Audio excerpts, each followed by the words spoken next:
Hello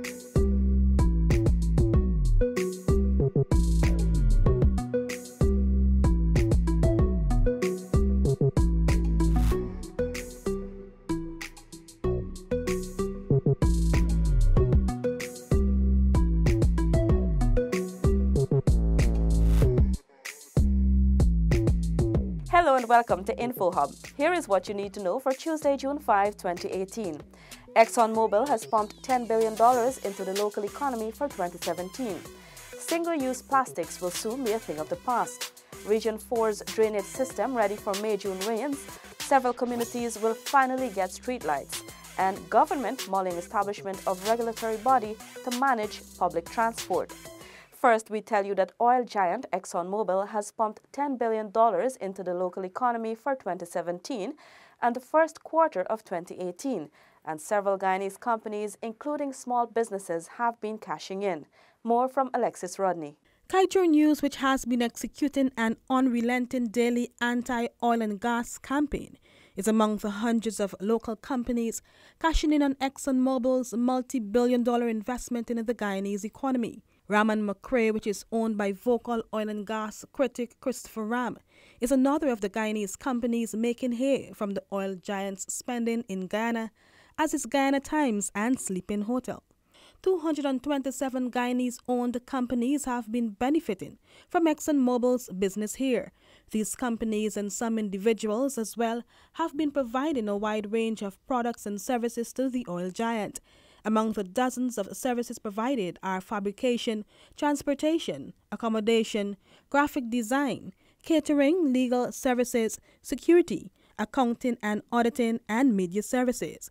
A massive Guyana $2.8 billion has been spent with local suppliers from January to March this year.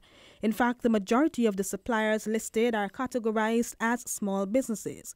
The government last Friday released to the Natural Resources Committee of the National Assembly the list of local companies which Exxon Mobil has been doing business with for the first quarter of 2018.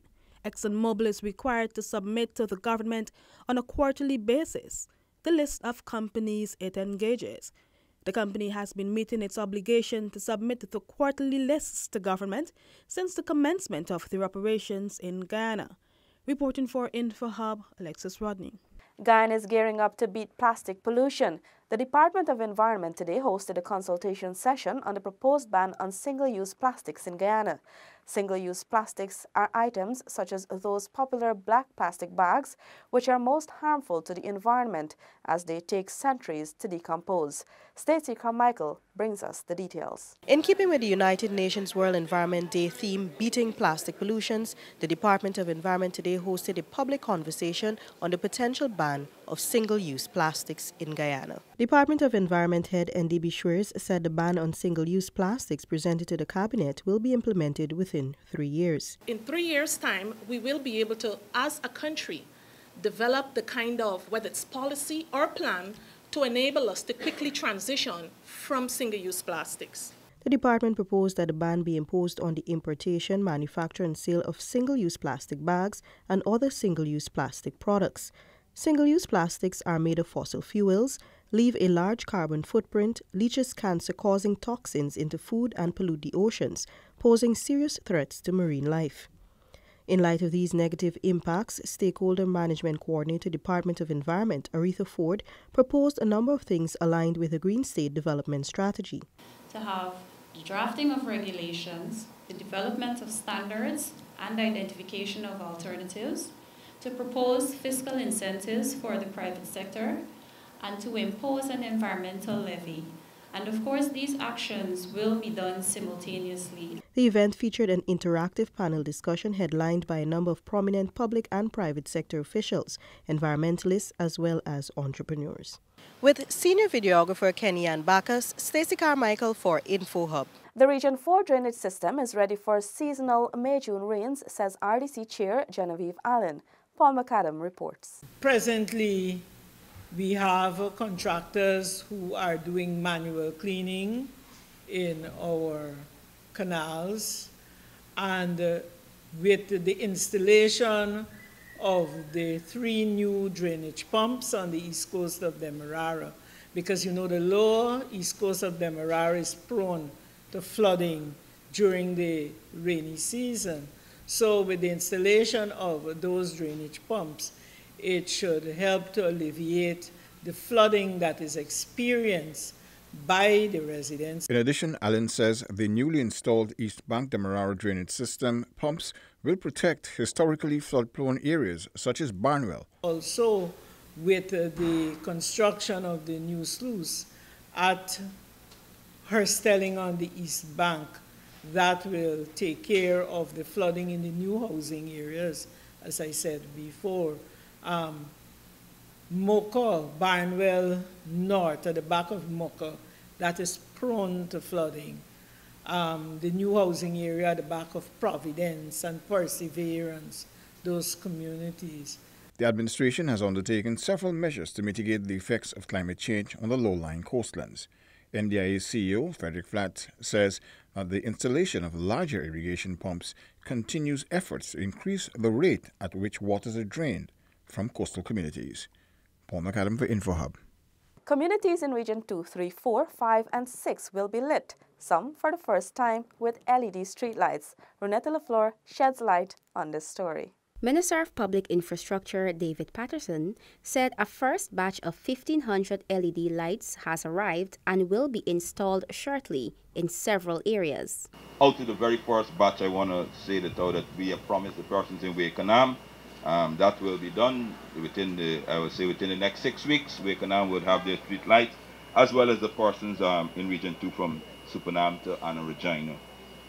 Region 3, Minister Ferguson particularly made for breeding hoop to Philanders, and that will be done, and Metal Museum to Plantain Walk. In Region 4, Border Market will also benefit from the LED lighting. Minister Patterson said the move will enhance the area, which was rehabilitated earlier this year. We've long forgotten Borders. The entire Border Market Square we're going to be lighting up right away. And based on some pleas, myself and Minister Ferguson at a meeting about 3 weeks ago, the entire Aubrey Barker Road will be lit immediately with the first 1,500. Several communities, some of which will be lit for the first time in Regions 5, 6, and 10, will also benefit from the Streetlight Initiative. This project is part of the Public Infrastructure Ministry's $113 million road improvement program for 2018. A total of 10,000 LED lights will be installed in communities countrywide. Renetta LaFleur for InfoHub. Government is looking to establish a regulatory body for public transport. Renetta joins us again with this report. The supervisory body will craft the policies that govern minibus and boat operators, ensuring they provide a quality service at a cost that is not prohibitive. Minister of Public Infrastructure David Patterson. It is something that we have decided is needed so that they can regulate fares not only here, not only for the minibus drivers. We're talking about the other areas such as the speedboat operators and those things like that. And so there's a more organized framework for us to do it. Over the past 2 weeks, minibus operators have protested for fare increases due to the rise in fuel prices. Minister Patterson said he has engaged Minister of Business Dominic Gaskin, and a larger and more comprehensive discussion on transportation will be pursued. Renetta LaFleur, InfoHub.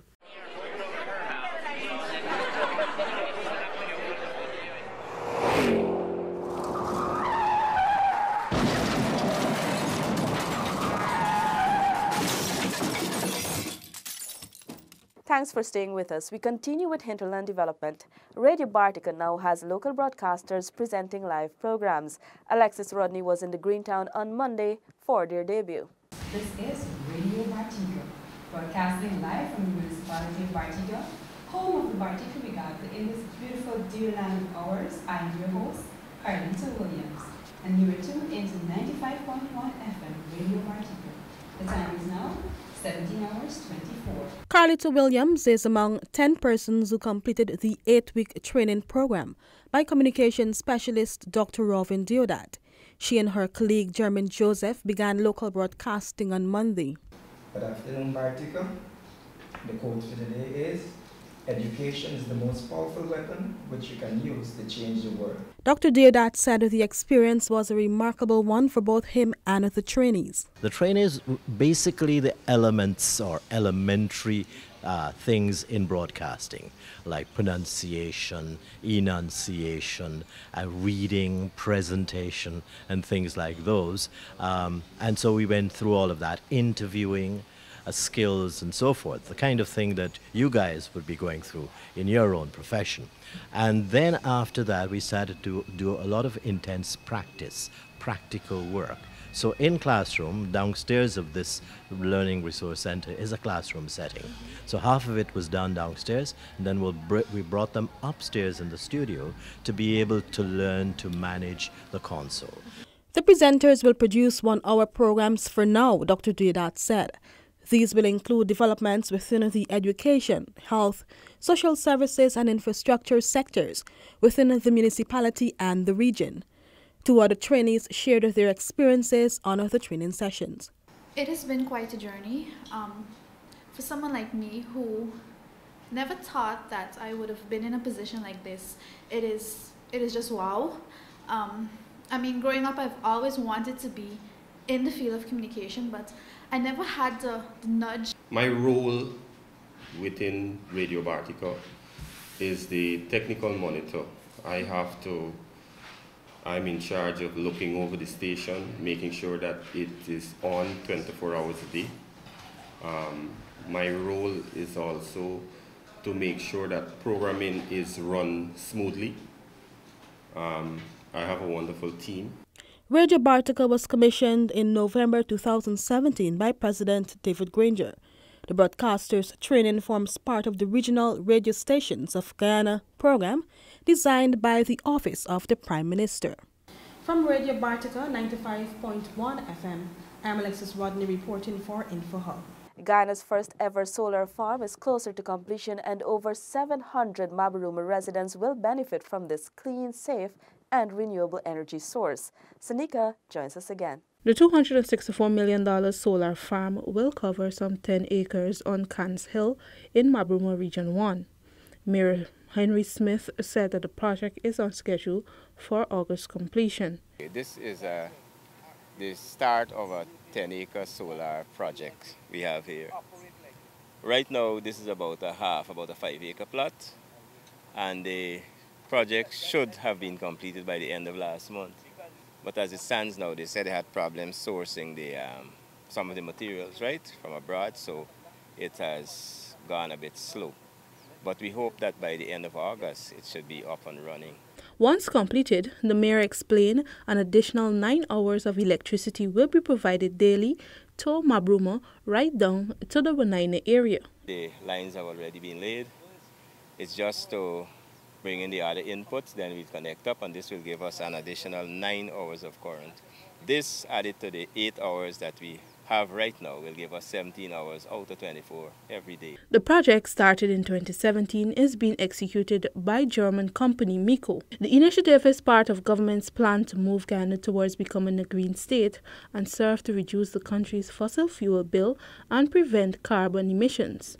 Other solar farms at Letem, Region 9, Madi, Region 8 and Bartica in Region 7 are planned. These farms are anticipated to generate 8,400 and 1.5 kilowatts of electricity respectively. Seneca Thorne, InfoHub. Crystal Stahl now tells us that a business incubator at the Belvedere Industrial Estate will open at the end of August to support young entrepreneurs in Region 5 and 6. Chairperson of the Small Business Council, Valerie Grant, explained that the facility will provide spaces for businesses to engage in certain types of activities and attract investment in the value-added sectors and services sector. We are making sure that the incubators fit the needs of the Guyana people. And so one of the things that we're actively doing now is that we are trying to engage an international consultant or local, as it may seem, but who has the requisite skills to make sure that the incubator should accomplish the mandates that we intend for it to accomplish, which is making sure that that entrepreneurial ecosystem exists in Guyana and that the persons get the hand-holding, incubated as it is, to take their businesses to the next level. The Small Business Bureau has been engaging local consultant Patsy Russell to ensure the needs of the young entrepreneurs will be satisfied. In May, the Bureau conducted feasibility studies in Regions 5 and 6 with potential clients. It will conduct a similar exercise in Region 9 this month with the aim of establishing an incubator in Lethem by May 2019. Crystal Stahl for InfoHub. That was our final report. It has been raining quite a bit, so please ensure you take precautions and walk with your rain gear. Thanks for joining us. Goodbye.